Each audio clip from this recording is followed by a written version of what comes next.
Hello everyone and welcome to Alberta Bone and Joint Health Institute's annual general meeting hosted virtually this year. We're so happy you can join us wherever you're connecting from. I'm Martin Ferguson-Pell and I'm the Executive Director of the Alberta Bone and Joint Health Institute. Please note this meeting is being recorded. While we meet virtually today, I would like to begin by acknowledging that our offices are located on the traditional lands referred to as Treaty 6, Treaty 7, and Treaty 8 territory, and all the people here are beneficiaries of this peace and friendship treaty. It is home for many Indigenous people, including Blackfoot, Cree, Dene, Saulteaux, Ojibwe, Stoney Nakoda Sioux, Tsuut'ina Na, Métis, and the Métis Nations settlements. We respect the treaties that were made on these territories, we acknowledge the harms and mistakes of the past, and we dedicate ourselves to move forward in partnership with Indigenous communities in a spirit of reconciliation and collaboration. The AGM today is in two parts. First, the business operations part of the meeting, which should take about 5 minutes. Secondly, we're looking forward to highlight some of the changes that are going on in the bone and joint health landscape. Our board chair, Don Dick, will provide an overview of our year and our year end. Christopher Smith, the technical director of ABJHI, will perform a discussion on analytics and our exciting initiative, Map to Motion. And lastly, we will hear from you during a Q&A period. We invite you to submit questions in the Q&A box at the bottom of your screens at any time during the meeting today. We'll try to address them all with you at the end of today's presentation, but bear in mind, we're unable to offer any specific medical advice. This new online environment is extending the reach to new names and faces, and we'd like to take a moment to introduce ourselves. The Alberta Bone and Joint Health Institute is an independent charitable organization headquartered in Calgary, Alberta, that specializes in implementing healthcare improvements with our partners, ensuring that they have the maximum value for their communities. Our founders, the late Mr. Bud McCaig and Dr. Cy Frank, saw enormous value in creating an independent organization to serve as a catalyst for bettering patient care by influencing clinical practice, public policy, research, and the exchange of knowledge. On behalf of our board and the ABJHI team, I would like to extend a thank you to health providers for the support that they're giving to Canadians throughout this pandemic. It's truly inspiring to us that even during this time of a crisis, our partners have continued their passion and dedication in the drive towards better quality care. I'm now glad to introduce ABJHI Board Chair, Dr. Don Dick, who will call the meeting to order. Thank you, Martin, and thank all of you for your attendance at this annual general meeting. And we're really glad that you could join us today. As Martin said, I'm Don Dick. I serve as chair of the board of directors for ABJHI. And it's my pleasure to call our annual general meeting to order at this time. This portion of the meeting shouldn't take very long, 5 minutes or so, and then we'll get on with our presentations. Pursuant to section 5.05 of ABJHI Articles of Association, we require a minimum of 3 members in good standing for a quorum. And I can confirm that we have more than 3 members present, and therefore quorum is met. For the purposes of this AGM, I'll be appointing Liz Evans, Director of Administrative Operations, to act as Secretary and Scrutineer. I would also like to advise that the notice to members was delivered to the members of the corporation on record on December 3rd, 2020, and those members are eligible to vote. Members also received an AGM package, which includes an agenda, minutes from the last year, and audited financial statements by email. This package also included all resolutions that will be debated or voted on today. The proposed agenda is before you on the screen.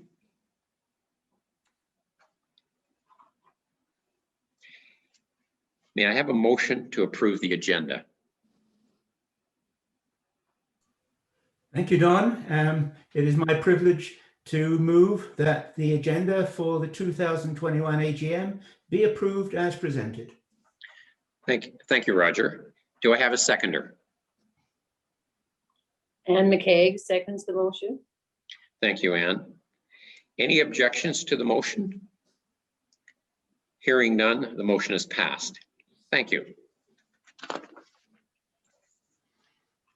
The AGM minutes were sent to all members by email in advance of this meeting. Are there any questions, corrections regarding the minutes? May I have a motion to approve the 2020 AGM minutes? It's Tony Fields. I move that the 2020 AGM minutes be approved. Thank you, Tony. May I have a seconder?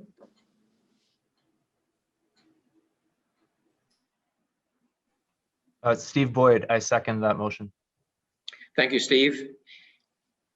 Any objections to the proposed motion? Hearing none, the motion is passed. Thank you. ABJHI appointed PricewaterhouseCoopers to complete its annual audit. Members received the PricewaterhouseCoopers year-end report and audited financials by email in advance of this meeting. Are there any questions regarding the findings of the audit? May I have a motion, therefore, to approve the 2020 audited financials? Yes, Don, it's Roger Palmer. I move that the audited financial statements of the Institute for the year ending September 30th, 2020 be approved as presented. Thank you, Roger. May I have a seconder? It's Ian Robinson. I second that motion. Thank you, Ian. Any objections to the proposed motion? Hearing none, motion has been passed. Thank you. ABJHI would like to reappoint PricewaterhouseCoopers as its public accountant until the next annual general meeting as our audit firm for 2021. May I have a motion to appoint PricewaterhouseCoopers as the auditor for ABJHI for the 2021 fiscal year? Yes, Don, it's Roger Palmer, and I move that the Institute appoint PricewaterhouseCoopers as its auditor till the next annual general meeting of the members. Thanks, Roger. May I have a seconder? It's Ian Robinson, and I second that motion. Thank you, Ian. Any objections? Hearing none, the motion has been passed. Thank you. I'm pleased to say that the ABJHI board, we've had a successful year and all current 6 members will be returning. Additionally, we've continued to grow and expand, and we felt it was important to bring on some new directors with additional expertise and skills for our team. The ABJHI Board of Directors has invited Karen Wychuk, Murray Smith, and Randy Gable to join our team. All current members received by email the CVs of invited directors prior to the meeting today as part of the package. May I have a motion to approve the election of new director considerations? It is a privilege for me to ask the directors to approve the election of the new directors for consideration. Thanks, Anne. Murray Smith, Karen Wychuk, and Randy Gable. Thank you, Anne. Can I have a seconder?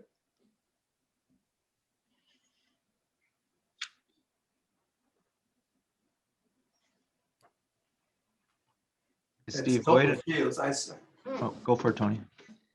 Tony Thank you. Fields. I second. Thank you, Tony. Any objections to the proposed motion? Hearing none, the motion has been passed. Thank you again. So this wraps up our portion, the official portion of the AGM. And we'll want to be moving on to our presentations. So I call the AGM to a close.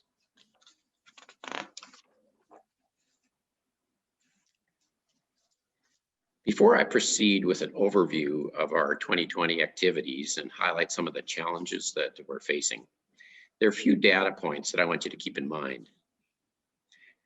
Firstly, a Boeing 787 jet generates an average of 500 gigabytes of system data in a single flight.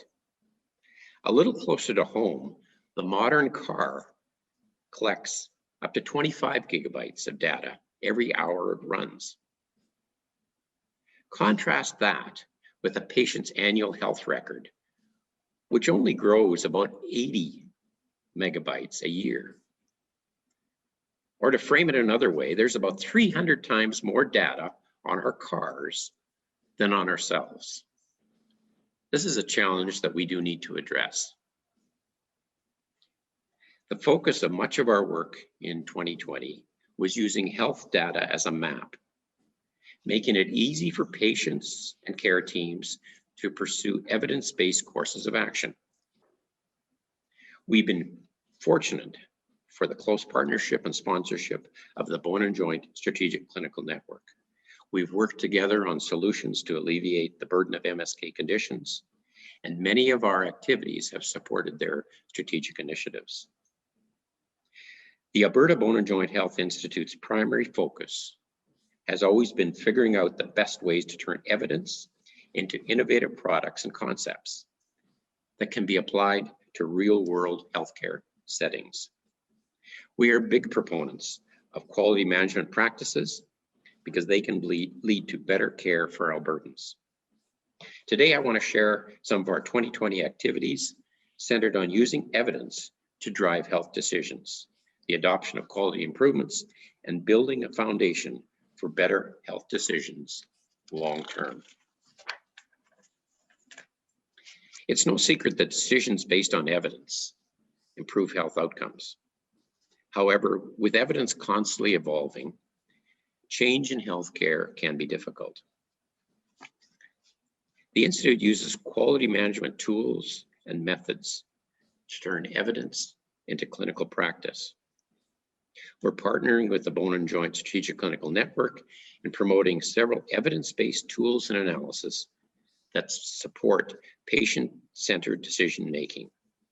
In 2020, a toolkit was developed to spread shared decision-making principles in hip and knee arthroplasty clinics. The aim was to enhance the discussions that take place with people about the management of their osteoarthritis. A self-management toolkit was developed for any individual with osteoarthritis to help improve their knowledge of the strategies for tackling disease and to improve wayfinding for local services. We rely heavily on analytics to support decision-making. This year, to better understand how individuals in Alberta are taking their osteoporosis medicine, we reviewed dispensing records to help inform clinical practices for bone health and advocacy for enhancing drug coverage. In response to the first wave of the pandemic, several non-emergent surgical procedures were delayed. We provided resource planners with simulated wait times, looking at hundreds of different scenarios to improve access to care over a 2-year time frame. These numbers are not promising, and there is an urgent need for attention. But we know behind these numbers are people. They're experiencing pain, loss of function, and lost quality of life. It's part of the reason we provide wait times for hip and knee arthroplasty publicly on our website. Patients need information to help them set their expectations for care. Our reporting is unique because it captures the wait time for a consult, as well as the wait from consult to surgery. This has been made possible thanks to the clinics, surgeons, and AHS, which share this information with us. There's not a simple answer to the wait times, and it is a crisis. It's not just a numbers game of increasing volumes of surgery. There are quality standards that need to be maintained. Alberta has previously been successful meeting this challenge through a collaborative, province-wide approach, but now wait times have increased due to system-wide challenges. How do Albertans balance the best quality of care with finite resources? The pandemic has highlighted the digital possibilities for transforming care, And many of these technologies have been operationalized and are now key tools of care. Our healthcare providers have been stretched thin. Our economy has taken a hit. And with so much change so quickly over the past year, there's uncertainty about the future. If we want to shift the dial on the quality of care while simultaneously reducing system-wide rising costs, we need to make smart decisions using health data as the map.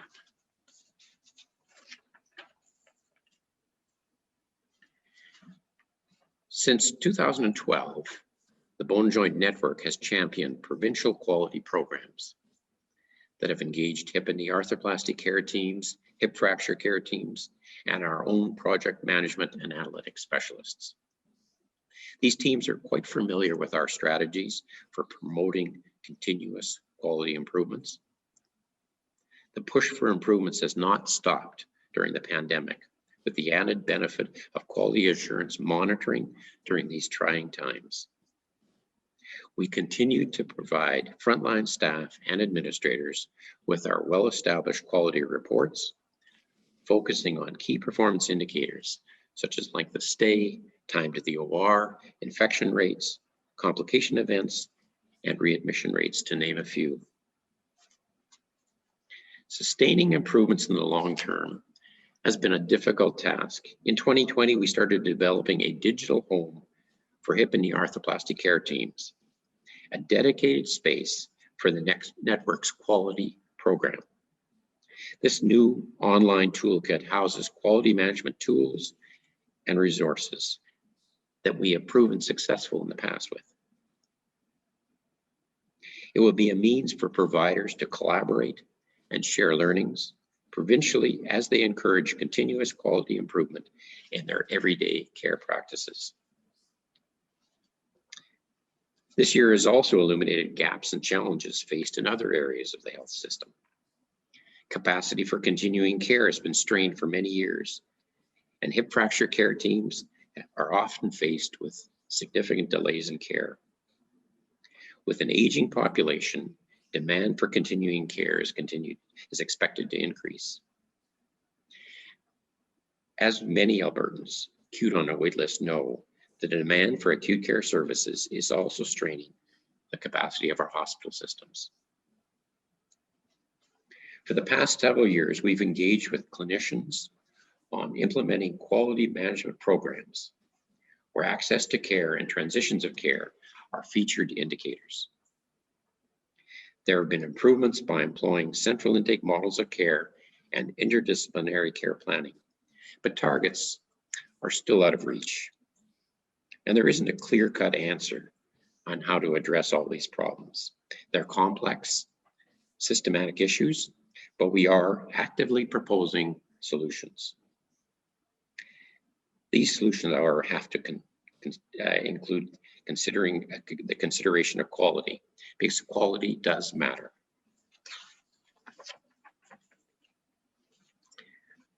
Bone and joint conditions are often chronic, requiring integrated solutions. In Alberta, this means receiving care from primary care providers, orthopedic specialists, physiotherapists, chiropractors, and more. It's often a complex journey between the acute care facilities and medical offices in the community. Integrated care considers an individual's patient journey between these multiple points of care and supports providers in developing coordinated care plans. Integrated care can be supported by management tools like pathways and medical algorithms.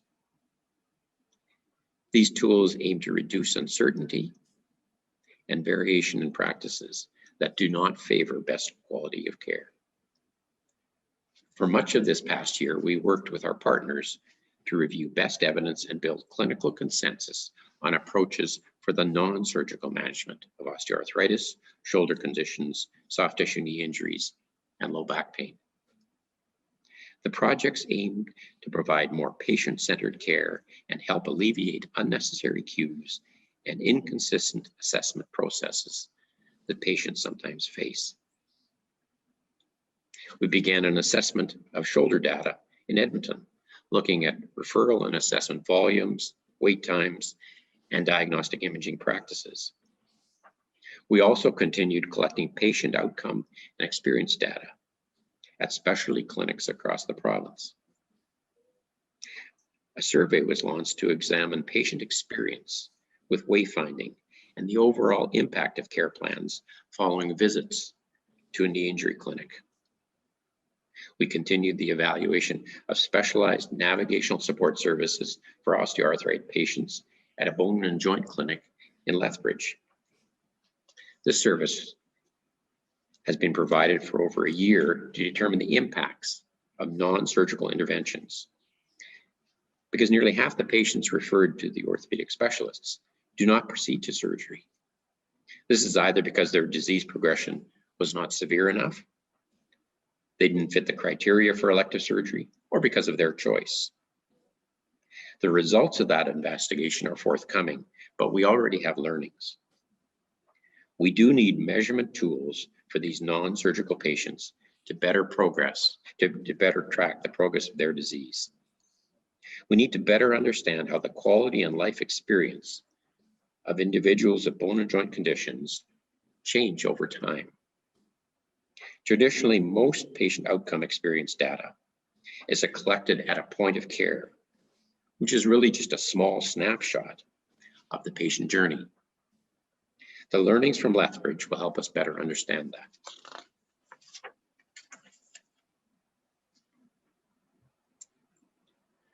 Even prior to the pandemic, acute care hospitals faced ever-growing demand for health services.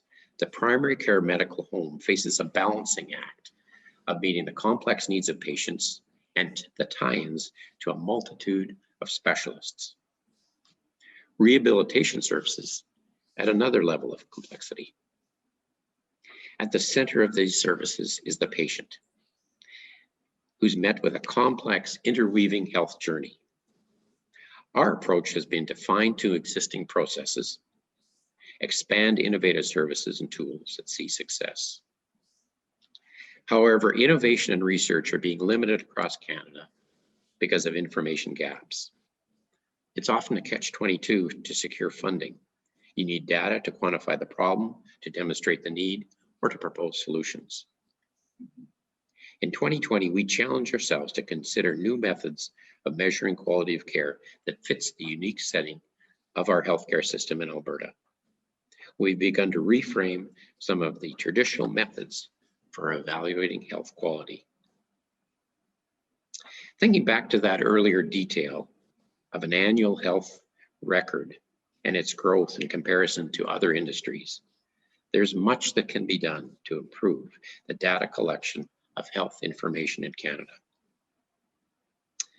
The Connect Care initiative by Alberta Health Services will certainly improve the use and sharing of health information. As well, the Alberta Strategy for Patient-Oriented Research has fostered improved access to this work.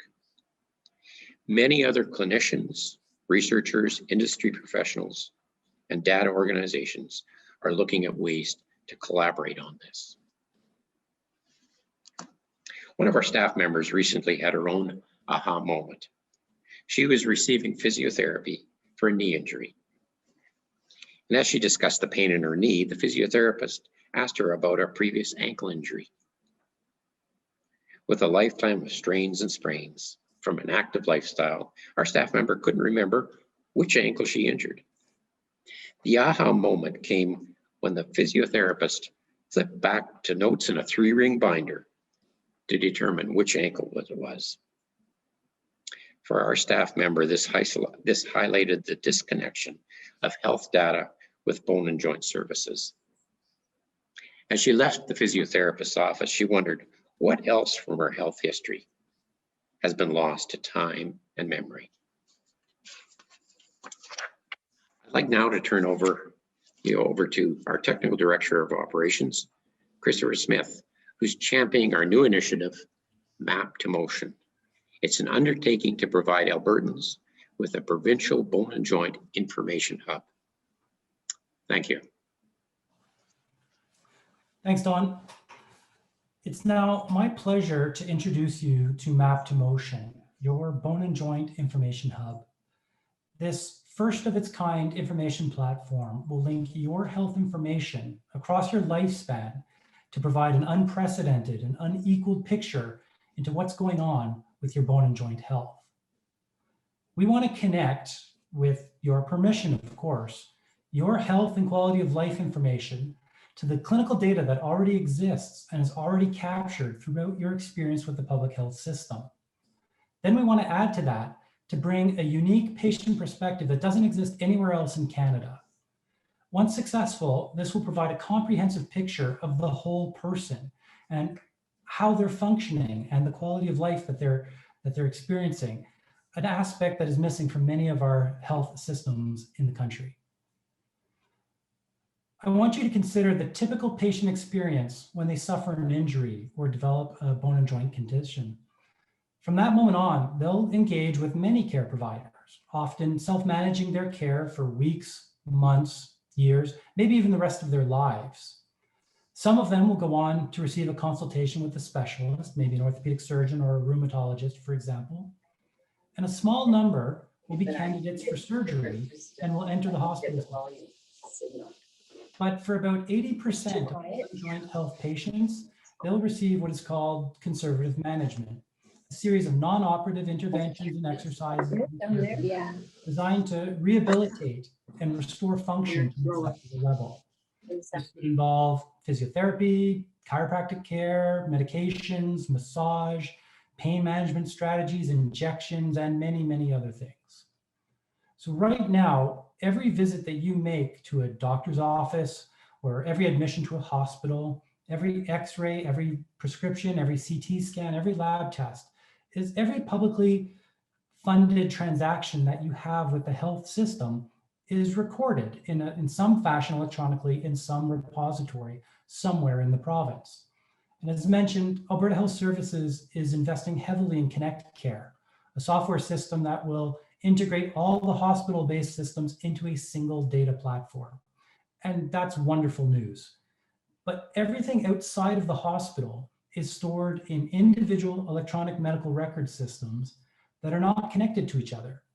And each one captures only a small piece of the entire puzzle. Any data that's collected by private providers is completely disconnected from the public health system. That means that the information on the treatments that you pay for privately is not linked in any way to your health outcomes. And finally, whatever information is captured, whether it's in the public system or the private system, it tends to be tied to a single point in time, your appointment. Weeks or months could go by between appointments, and there's no information on how you're doing, what you're trying, and how you're responding. This creates blind spots in the data that we want to close with Map2Motion. So now I want you to imagine that somebody suffers an injury or develops a bone and joint disorder. They become aware of Map2Motion either from their care team or from the promotional materials that we'll be advertising, or even just simple word of mouth. So they go and they visit the website and they register their bone and joint condition. They complete an informed consent process where they indicate to us what level of participation and data linkage that they're comfortable with. Then, after providing a detailed history describing their symptoms and how their condition developed, they will complete the first of a series of periodic surveys. These surveys will capture their functional status, their limitations, the treatments they're undergoing, and how they're responding to those treatments. Then Map2Motion will periodically follow up to track their progress. The length of that follow-up period will be driven by their needs and their condition. So there may be more frequent follow-up during periods of active disability and less frequent follow-up when the condition settles or plateaus. If they provide us with permission to link to their health data, Map2Motion could then monitor for events in the data and trigger follow-up based on those events. For instance, if a person is admitted to hospital to receive surgery on their injured joint, Map2Motion could reach out and track their recovery. In the future, we hope to be able to integrate with smart devices such as your activity monitor, your Fitbit, or your Apple Watch. Then using the sensors in these smart devices, we can actually identify a typical activity pattern for each participant. And then when we find that there's been a change in that activity pattern, we can check in and find out if it's related to their injury or their condition. As new modules are added, for example, a low back pain module, participants could then be invited to enroll in those other modules if they're relevant to them. And all of their history and activity information will be seamlessly integrated across the platform. So they don't have to re-enter any of their data if they enroll in multiple modules. The surveys that the participants will be asked to fill out can be completed on their smartphones, desktop computers, tablets, what have you. And that information, that data will be fed into a participant dashboard where they're able to visualize their results over time so they can track that information. With the participant's permission, we could then create two-way links of data to the existing data sets that exist. And this will enable advanced analytics so that we can determine the impact of individual characteristics of the individual people and the role that that plays on their treatments and on their outcomes, or possibly evaluate different treatment alternatives, and maybe even apply artificial intelligence or machine learning to better predict an individual's optimal pathway to health. We'll seek out research and other partners to develop widgets to add functionality to Map2Motion. For example, maybe we'll be able to develop a shared decision-making algorithm that will help inform and guide on treatment options. Or perhaps we could develop a range of motion monitoring tool using laptop or cell phone cameras. Or perhaps a risk calculator to predict the future risk of developing bone and joint disease given an individual's specific characteristics. The potential is limited only by our imagination and the success of our grant rating. Map2Motion is poised to become a foundational piece of the bone and joint health decision-making process. It will fill a data gap in our current system by integrating patient-generated data to provide insight into health outcomes. It will link to ConnectCare to leverage the data assets that already exist and support advanced health analytics across the bone and joint health spectrum. As you can imagine, this is a daunting challenge before us, and we don't intend to try to boil the ocean. So we're going to be starting in one focused area, shoulder care, but we intend to grow and to grow rapidly until we have modules live for every major bone and joint topic. The goal is to make it so that if you have a skeleton, then you're eligible to be part of Map2Motion. The benefits of Map2Motion will be plentiful. For Albertans, it will provide an opportunity for feedback and an opportunity to engage in a better way in their care decisions. For researchers, it'll generate new knowledge and provide data that was previously unavailable to support research that was previously impossible. For clinicians, it will actually provide real-world evidence to support the best possible clinical decision-making. And for government, it will inform better health policy and provide opportunities to actually measure return on healthcare investment. The challenges that we're facing in delivering bone and joint health are growing. Sustainability in our healthcare system is always a primary concern. And the future is going to be filled with even more challenges. Today, 1 in 5 Albertans seek treatment for bone and joint problems every year.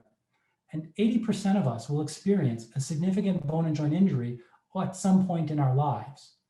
We are living longer than we ever have before, and the desire to live independently for as long as possible has never been stronger. Now more than ever, it's critical for the sustainability of our healthcare system that we apply personalized solutions to individual needs, which means we need to understand the individual and learn what works and what doesn't and for who. And Map2Motion will help do that. Thank you. Thank you, Chris.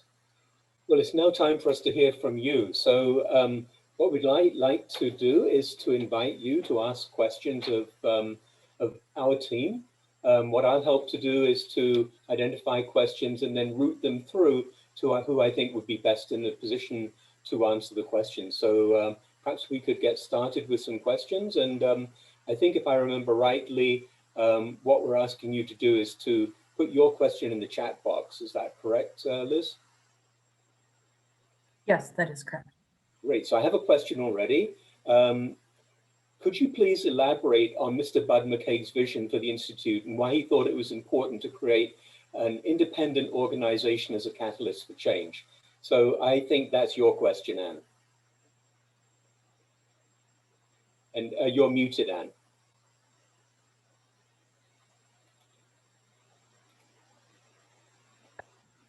Could you hear me? I'm okay.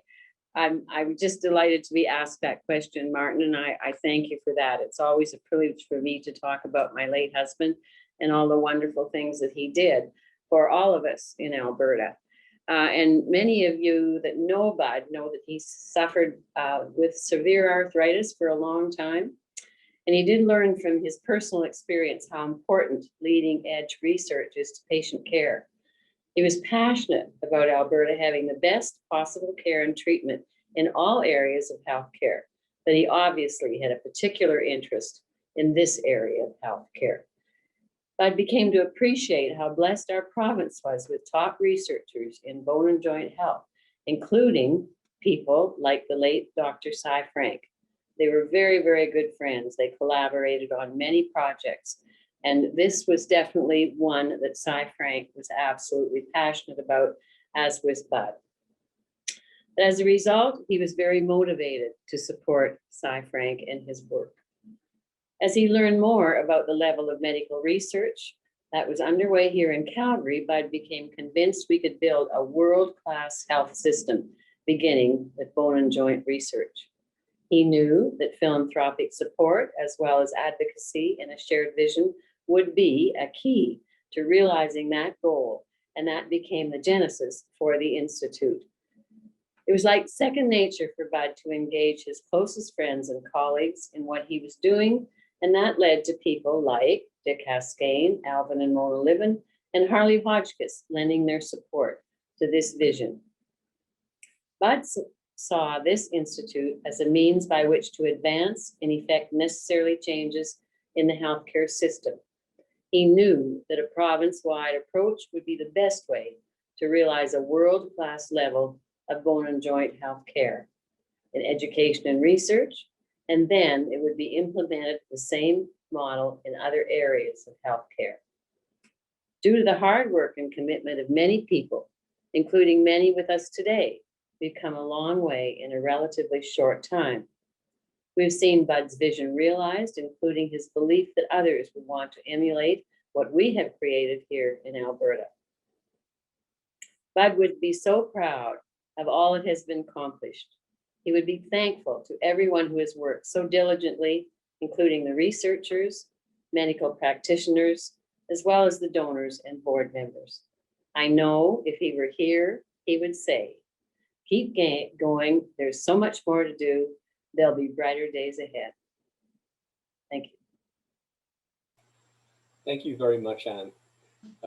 What a wonderful partnership that was, and so influential in the future of bone and joint health in Alberta, and has really, I think many people recognize now that Alberta leads the way nationally in terms of the quality and sophistication of data we collect. And so not only does the work that we do here in Alberta help Albertans develop effective care pathways and approaches to the care of bone and joint health, but this can then be shared right across Canada, and that's one of the things that we do and we're committed to continue to do. So while I wait for a few more questions, I'm going to make up a question right now, which I think is quite helpful for us all to understand how things work with ABJHI. And Don, I'm going to ask your help with this. And the reason I'm asking Don is because up until about 2 years ago, Don was the medical director and chair of the Strategic Clinical Network for Bone and Joint Health. I just wondered if you could tell us a little bit about the relationship between the role that ABJHI has and how it supports the role of the Strategic Clinical Network.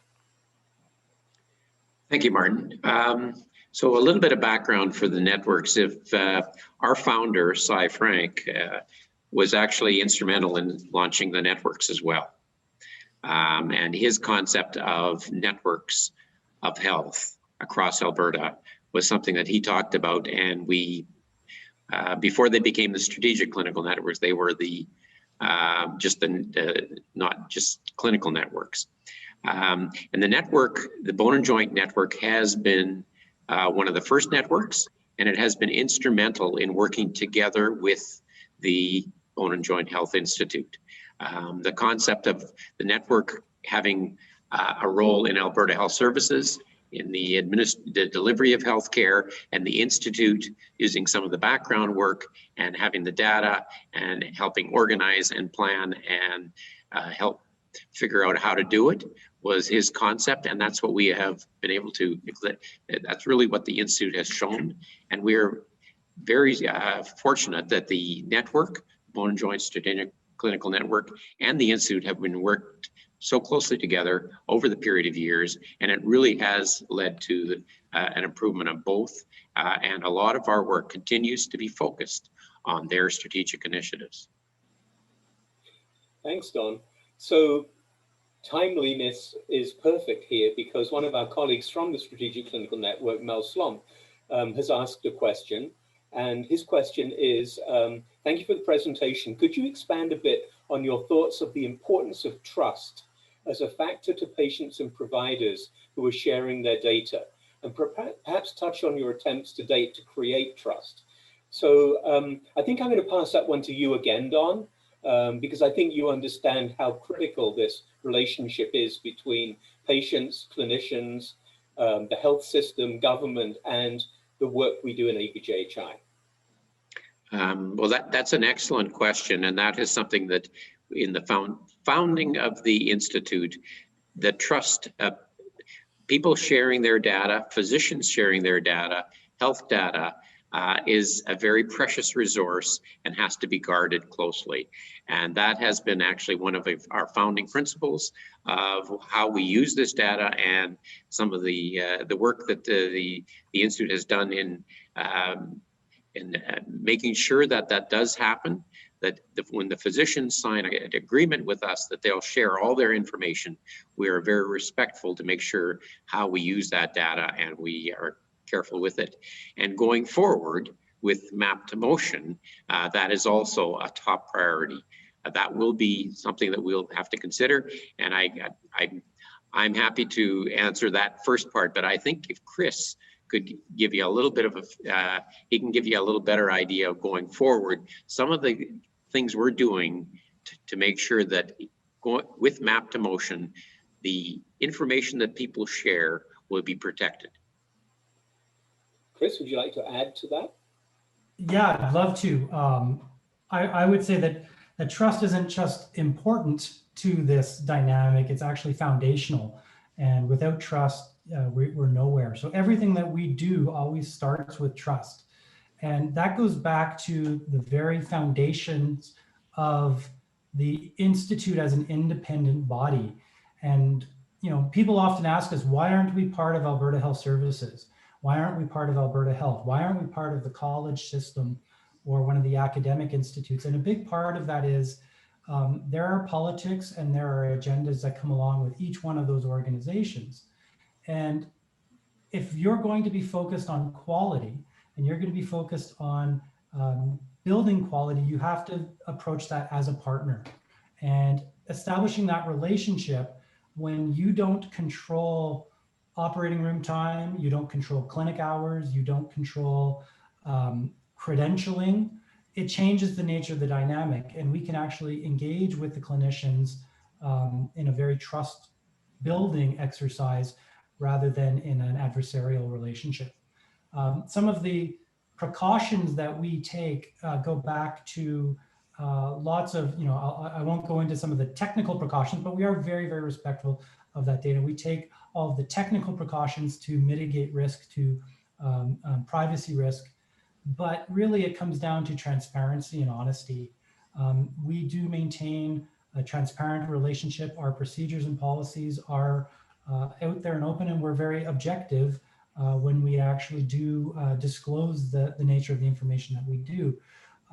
Trust and integrity is actually one of our foundational principles of the Institute that we've really hanged our identity on.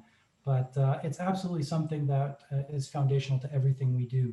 So for Map to Motion specifically, one of the areas I'll highlight, and we have Murray Smith on on the line who actually chairs the governance committee of our Map to Motion project. And people ask us, why Murray? Why is Murray doing that? And that's because Murray is not a member of the health administration. He's a patient. He's an individual. And that actually speaks a lot to our approach to trust building, which is you put people in charge of their own data and you let them dictate what happens to that. So there's no better way to cut through some of the BS than you put a patient as a chair of one of your governance committees. So I don't know, Murray, if you want to add anything to that.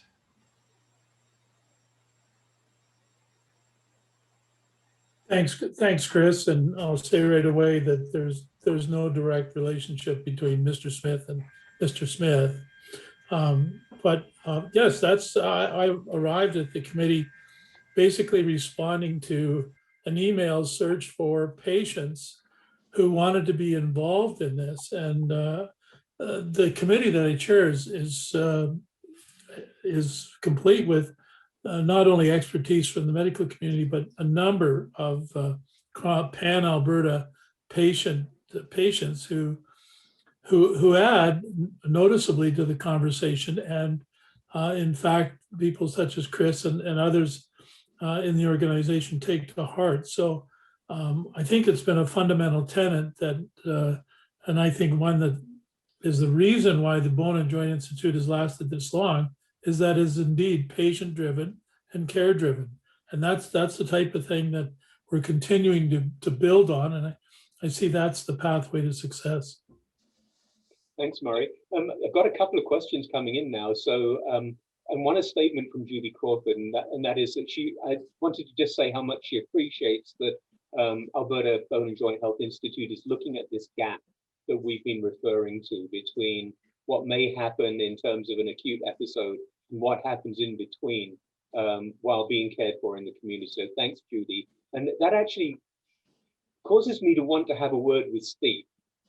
So we have two academics on our board, Stephen Boyd, who is the director of the McCaig Institute, and our newly joined Randy Gable, who has many roles academically, one of which was as a founder of AMI, which is the Machine Learning Institute, which he'll be maybe mentioning in a minute. But I just wanted to ask Steve, what do you think is more important from an academic standpoint? Is it data in, results out, both? How does that balance work in terms of demonstrating academic productivity with the kind of information ABJHI can provide to support the academic enterprise? Thanks, Martin. Yeah, as director of the McCaig Institute for Bone and Joint Health, which often gets a little bit confused sometimes with Alberta Bone and Joint Health, understandably, based at the university environment where all of our members are faculty members, either at the University of Calgary and including University of Alberta as well. Having access to patients so that we can collect information about them, have them participate in our basic research studies is very important. What we are focused on doing for many of our researchers is a range from basic science to understanding for how new treatments could affect bone and joint health. We have people who work within our institute who work directly with ABJHI on their research, understanding care pathways and different approaches to dealing with knee osteoarthritis, for example, and other areas. So there's a very good connection between the academic side and the ABJHI as a provincial organization. So it's been very helpful for us and our members. And the great thing about the McCaig Institute is that it's actually provincial in reach, and that there are colleagues of mine at the U of A, for example, who are members of the McCaig Institute and contribute academically in a number of projects that are led by the McCaig Institute. So really great partnership between those two great institutions. Randy, I just wanted to ask you about the importance of data in terms of the innovations that occur in the way we analyze things. I think traditionally many of us have sort of gone through statistics class and learned about analysis of variance and regression and all of this kind of thing. But tell us a little bit about the sort of stuff you do that is so new. Thanks, Martin, and thanks to the board for asking me to be engaged. This is an instance of what I refer to as someone outside the medical bubble, as a vertically integrated consortium that includes clinicians, data scientists, philanthropists, and fundraisers, and the whole requirement of the full circle to make this success. I think one of the questions asked about why this isn't part of some other institution. In Alberta, we've always had the intention of doing well with the data we've had, but we've always struggled to pave the way to access to that data to create the value that clinicians can deploy. I didn't know Dr. McCaig, but I knew Cy Frank very well, as I've explained previously to Don Dick. I caught that clinician passion to say that my discipline, the study of artificial intelligence, is about looking for patterns in data which can confirm those patterns not easily found by humans. So this happens a lot in diagnostic imaging, which is maybe the lowest hanging fruit for artificial intelligence methods. But the kind of things that the mapping to motion will do collects a much broader basis of data that can build richer models and inform clinicians like Don much more precisely about their current role of interaction. The last thing to say on this maybe is that the academic health network in Alberta over the last 5 years has created 3 documents as recommendations to Alberta Health Services and the Provincial Department of Health. A key part of that is called learning health systems, that is continually extracting outcomes, refining data in the way that Christopher Smith is well familiar with, and injecting it back into the system. So the next visit you have, for example, to your orthopedic surgeon is better informed than the previous meeting. And so accelerating that use of data in this bone and joint vertical is why I'm so passionate about being a part of this. And my methods that are derived, the theoretical methods in artificial intelligence, are simply not of high value unless they're deployed in areas like this, where the Bone and Joint Institute has committed to gathering and analyzing data specific to bone and joint afflictions. We will see others of these that are emerging in the strategic clinical networks, for example. But Cy and Bud McCaig had the vision of combining these. And for someone outside the bubble, like an AI scientist, this is just a grand opportunity to accelerate outcomes. Great, thank you, Randy. So I have 2 more questions. Before I jump to those questions, I had a quick question of Karen, though. And so Karen Wishick, another new board member for ABJHI, helped to found the Health City Initiative in Edmonton. And my question is, how do you see these kinds of activities that are centered around data having an economic benefit in Alberta? Thanks for that, Martin. Well, you know, one of the things that I think back to when we looked at Health City was Health City primarily was an economic development initiative, which you've pointed out here, but really it was the benefit to health outcomes and the kinds of dual purpose that we saw with respect to Health City that was, I thought, you know, such a great outcome of the initiative.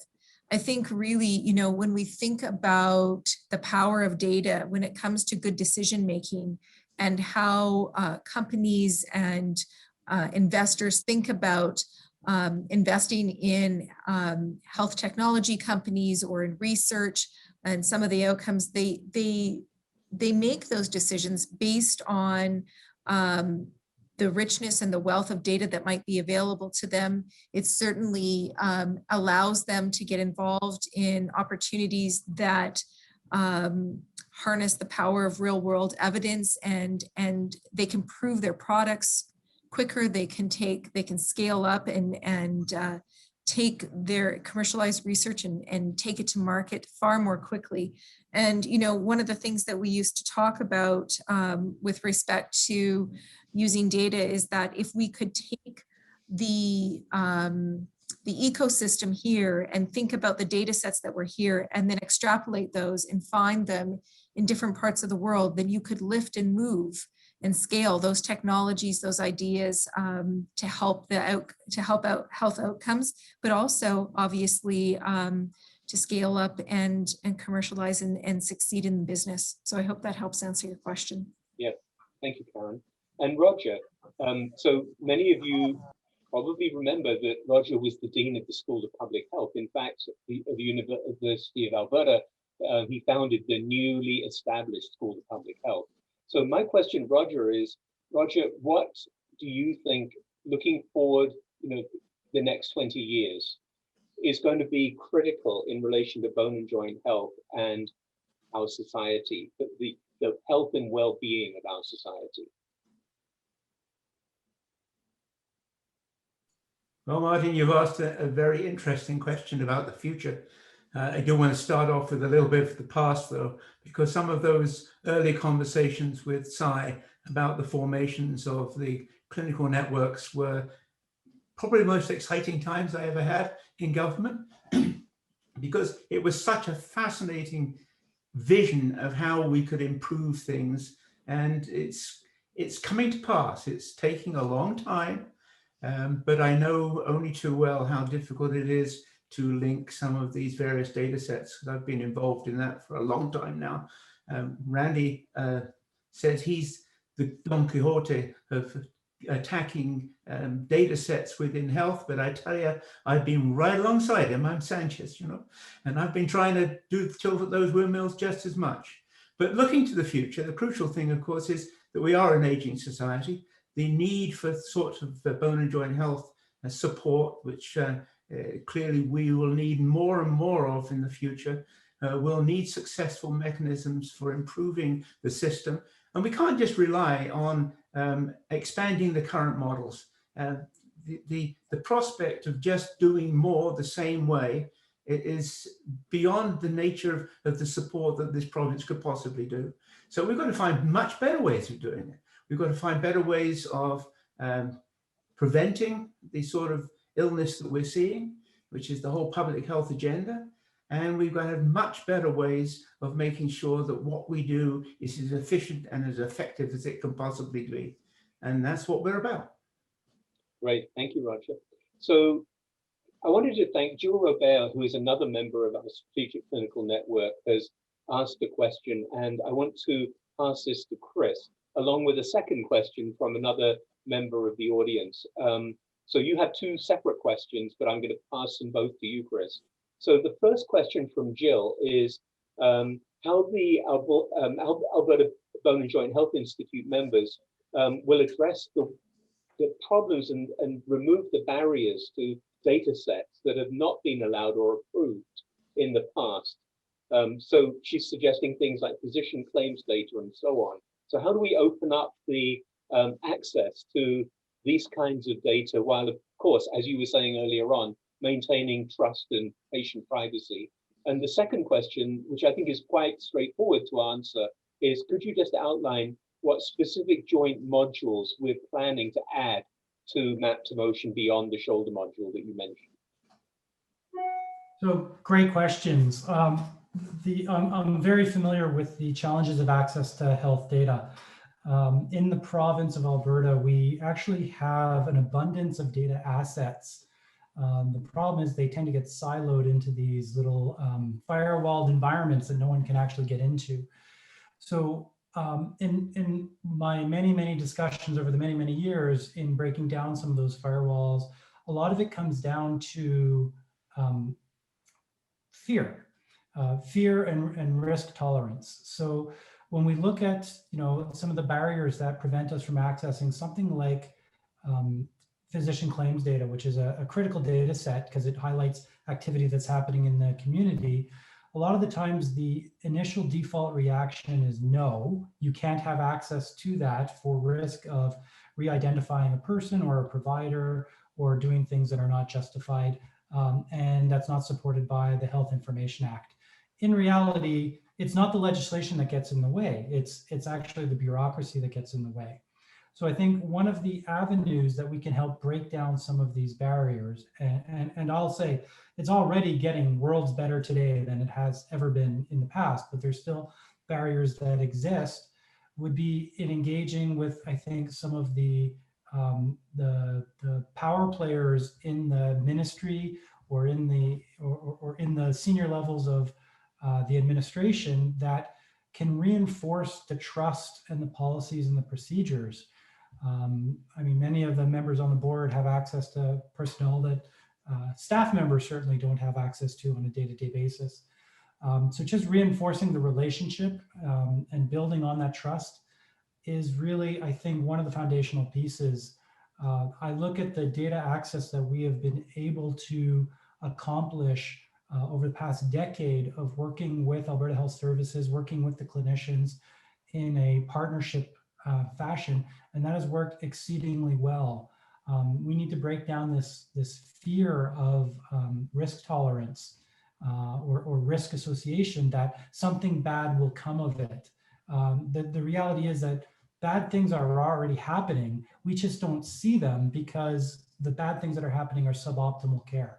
So if we can actually reveal some of that suboptimal care in incremental pieces, that can go a long way to actually demonstrating that there is value in making these data sets available. There's value in integrating them together. There's value in connecting them to non-health data.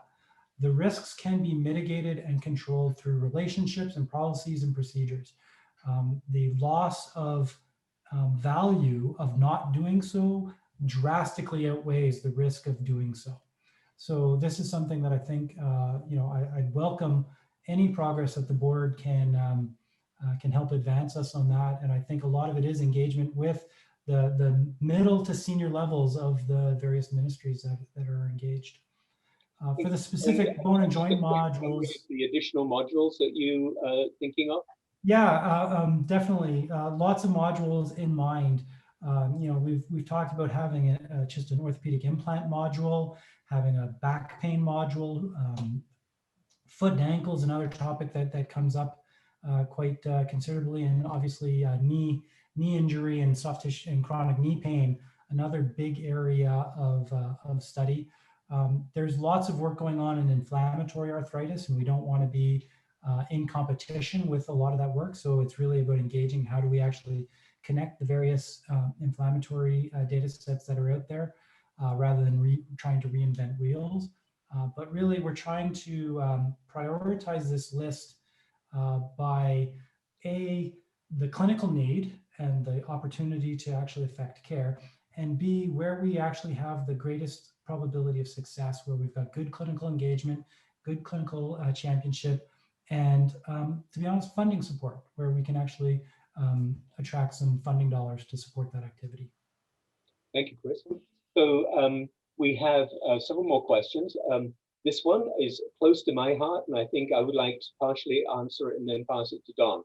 So this is, how is diversity being addressed in terms of board, staff, and the patient data being collected? And for example, the panel today appears to be predominantly Caucasian. And we know that there are issues around access, communication, and so on that relate to diversity. So the first thing I would like to say is that, I think two things I'd like to say. One of them is that we had a board retreat about 2 years ago. Ian, I think at the time you were chairing the board, and we made a commitment at that board meeting to increase the diversity of the board. And Anne, I think, was one of the strong proponents for us doing that. And so I think I'd like Don to speak to that in a minute. But the other thing I would like to emphasize is that the diversity of the ABJHI team, of team members of ABJHI is extremely diverse. So from that standpoint, I think that we are making reasonable progress. Diversity of information from patients, I would say that there are absolutely no reasons to believe that the data we're collecting is any way not representative of the population of Alberta. By the nature of the way we collect the data, it is essentially intrinsically diverse.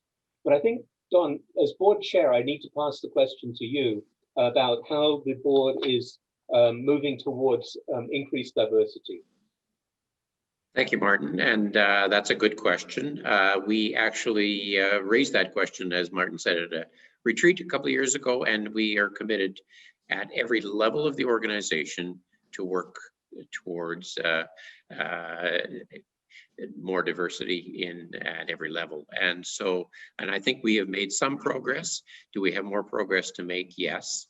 And we have continued to try and move in this direction. And I thank you for the question, and it's impetus for us to continue to move in that direction. Great, thanks, Don. Anyone else like to speak on behalf of the board on that topic before we move on? Roger? No, I've you know my point of view. You know my point of view on this one. We've discussed it at board level many times, and we do need to continue to strive to have a more diverse board and board governance structure within ABJHI. But we are making progress, and I'm perfectly willing to accept the fact that we need not only a diverse board, but an extremely well qualified board. And so it's both issues have to be addressed simultaneously. Thanks, Roger. So I'd like to move on to another question from Bill Horpiniak. Bill has said he loves the idea of map to motion and wonders if we've connected with the GLAD program or the pain center to utilize patients that attend these care centers. And so actually I'd like to pass that to Liz because we haven't heard from Liz recently. Thanks, Martin. I appreciate that question, and thanks, Bill, for the question. So, you know, I think we have connected with the GLAD program, both in terms of the work that we've been doing with the Bone and Joint Strategic Clinical Network on the GLAD program and the hip and knee program. But Chris and I have also been in contact with Rona McClasson, who leads Bone and Joint Canada, and who has been working on the GLAD database and how do we start linking the database between map to motion and GLAD. Part of the challenges that we're facing right now, ironically, is that GLAD is typically a research database, and it's funded by the Ontario government. And so one of the things that we're running into challenges about is how do we share information back and forth, because we have interprovincial issues, and then we've also got the research implications on it. And so we're working through that to see if that we can find a solution in which that we can start to share the information back and forward. Chris, from a GLAD perspective, is there anything else you wanted to add before I move on to the pain center stuff? Well, I think the idea of actually recruiting GLAD participants into Map to Motion is a great one. And that speaks to our multi-pronged approach for actually recruiting people when Map to Motion goes live, of how we actually get them in. GLAD is just one of many avenues that we'd love to pursue and intend to pursue. Also engaging with primary care, some of the specialty clinics, climbing centers, YMCAs. So we're going to have a very broad public awareness campaign to try and recruit people. Thanks, Chris. So Ian, I have a question for Ian. Sorry, did you have a bit more to say, Liz, on this? Yeah, I just wanted to address the pain center question, because I think that's a good question. So I think we know that we're, you know, a lot of times from the osteoporosis and osteoarthritis perspective, we're dealing with people who have chronic pain, and there's a lot of information that we can gain by connecting with the pain centers. And so we've been doing a lot of work with the pain centers around, particularly around osteoarthritis. And most of that stems from the work that we're partnering with the Bone and Joint Strategic Clinical Network on, around the standards of care for the non-surgical patients and how we start to manage their conditions. And so I think one of the things that we've found that we know is really important is we have a member from the pain center that sits on our working group. And then we also have somebody that sits on our clinical committee group. And so we know that we need to ensure that there's synergies between the two groups, and that we're not duplicating efforts, and that we're not reinventing the wheel, because there's a lot of work that's been done out there. So really good question. And we are doing a lot of work around both of those areas to ensure that we're including everybody and not duplicating efforts across the board. Thanks, Liz. So Ian is also one of the founding members of ABJHI, going right back to those early Bud McCaig, Cy Frank days. So the question I have, Ian, is I know one of your passions is the way people in the community look at the information that we provide through ABJHI. Can you give a quick summary of how you think that has evolved over the years and what you think going forward is the kind of information that people are going to want to make sure we're really serving Albertans based on the experience that you've had in being our chair for many years and providing leadership for the organization? Thank you, Martin. I think that incredible progress has been made, and really have to congratulate the management team for all of that has been accomplished over the last 15 years. I focus on the pilot project that started this off, and a lot has happened since then. One of the things that I think is really important is providing patient information, such as the data as to how long you have to wait on the website. I always find it fascinating to look at the statistics, the way they're broken out, and to see that people can actually get a hip or knee replacement in a reasonably short period of time relative to expectations if they're in the top 25% and they know how to navigate through the system appropriately. And so a lot of the triage clinics and the different things that have been put in place really make a difference on that front. I was really delighted to see the Alberta government ask the Institute for information on how to manage wait lists, because we've had that data and we've been working with it, and we've been working with some very talented academics and the management team to determine what needs to happen to reduce those wait lists within Alberta. And the report that was issued in September of 2019 was an excellent framework document. And I understand a lot of work has been done since then in moving forward and dealing with the COVID crisis and how to work our way out of the long wait times that are now in place. It's really exciting to have people like Karen and Randy join the board with their ideas on how we can use data to move forward. And I must say that I really enjoyed Chris's summary of the information on map to motion today. I thought he did a great job of summarizing some information that I think will be really helpful. Liz has mentioned in our meetings today that information is available electronically to patients through some of the Alberta Health Services websites. And the more information I think we can put on the Bone and Joint website so that it makes it a one-stop shop for people to find that information, the better. But there's lots of great information, lots of great work being done, and congratulations to the management team for all the progress that's been made this year. Thank you very much, Ian. So there's been a question that's been sitting here that I've been sitting on for a while, and I think we've come to the end of our questions, and this is for you, Tony. So Tony is the chair of our fundraising committee, and the question is, how do I donate? So Tony, maybe you could tell us a little bit about the various ways that people can support ABJHI. Well, really happy to address that, and it's important. We've been talking about map to motion, and the map to motion is the creation of map to motion is being done entirely through philanthropic support. So it is important. We've had great support to this point, but we have a way to go. So how do you donate?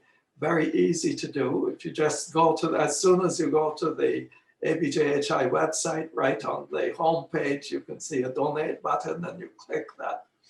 And that click will take you actually to the Canada Helps website. And we work with Canada Helps because they can process credit cards.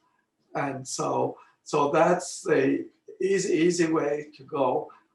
Alberta Bone and Joint website, homepage, click donate. You're in Canada Helps, and you fill out your information. Alternatively, if you've used Canada Helps before, you could go to the Canada Helps and look for ABJHI there, and it gets you to the same place.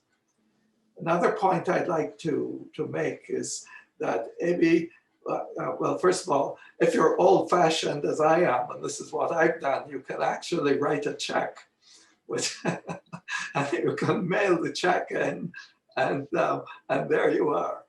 But what you should know as well is that ABJHI can receive as a donation publicly traded shares. And as you know, there is a tax advantage to donating shares if you would like to do that, because any capital gain on the shares is not taxable if you have donated them, but you get the full value of the shares as a charitable donation that can be used against their income tax.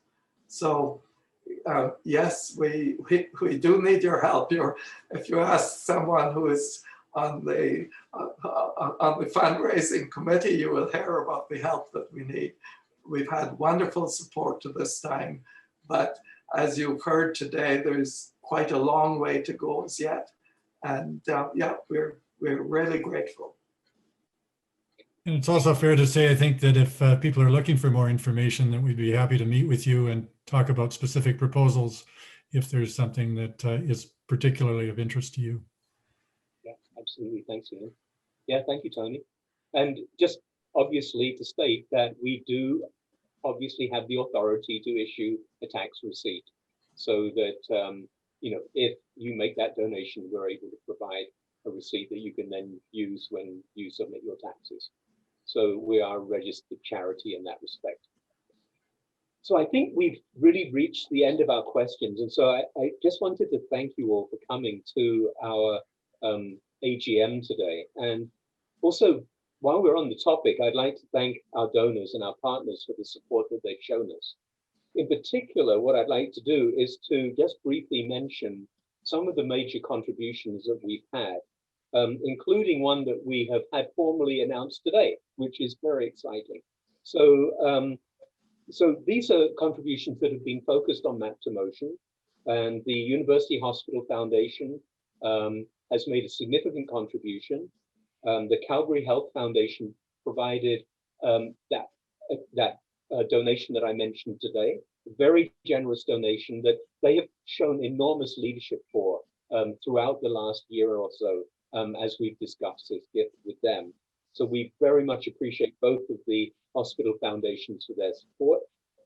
And then on the private donation side, the Diane and Irving Fitness Foundation, the Landrex team, and the Allard Foundation all made significant contributions to get Map to Motion to where it is now. And so we just want to acknowledge their support and thank them for their generosity. Because without them, I think it would be very difficult for us to hold up the lens that we're wanting to hold up in order to improve quality of care. So we'll be emailing out a feedback survey on today's presentation, and we'd ask you if you would fill it out, please. It would help us enormously going forward. Our 2020 annual report and a recording of this presentation will also be available on our website in the coming week for anyone who would like to view them. If you're interested in staying in touch with us, go to the website, subscribe to our mailing list, and you can also follow us on Twitter and LinkedIn. Thank you all very much for attending today.